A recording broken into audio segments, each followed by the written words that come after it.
In the name of the Father, and of the Son, and of the Holy Spirit. Amen.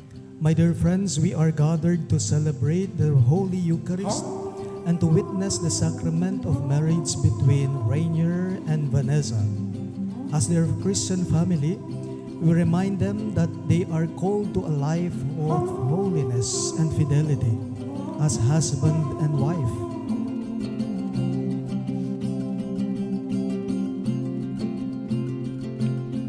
Thought that I was in my prime,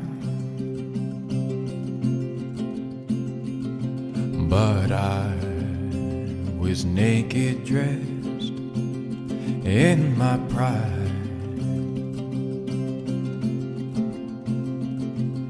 You saw through the things You are the one that makes me consider when I want to be rash, and finds me when I'm lost. You are my guide, teacher, and my one true love. Turn out alright. You made me run like I never run, try like I never tried, fight like I never fought, made me want it. You made me run like I never run, try like I never tried, fight like I never fought, maybe wanted. May perpekto bang relasyon? In sickness and in health? O doon pa lang hindi na perpektong kasal? In sickness and in health? For richer or for poorer? Hindi palaging richer. Hindi palaging maginhawa ang pamumuhay. Mayroon ding kahirapan. I'm always saying I'll make it right, my dear, 'cause losing you's my greatest Vanessa, fear. did you come here of your own free will to bind yourself forever in the love and service of your husband? I do. Rainier, did you come here of your own free will to bind Yes. yourself forever in the love and service Said of be your wife? yourself, Yes, Father. you'll turn out alright. You made me run like I never run, try like I never tried, fight like I never fought, made me want it.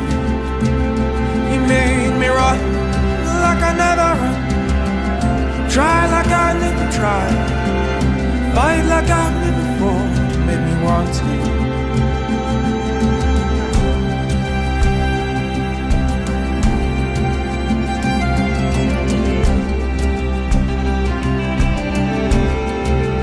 Sana laging bukas ang mga puso't kaisipan ninyo sa isa't isa. Gaya ng pagbubukas ngayon ng Diyos sa biyaya niya, ngayong sumusumpa kayo sa harapan ng altar niya. To feel love when you look over your shoulder and only see the wasteland. You just got to carry what you can. I have the heart of a giant, but know you're a man.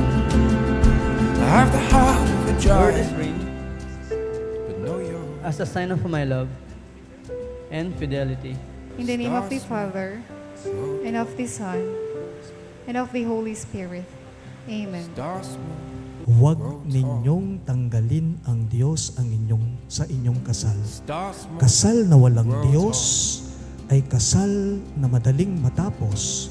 Ngunit kasal na pinagpapala ng Diyos, yan ay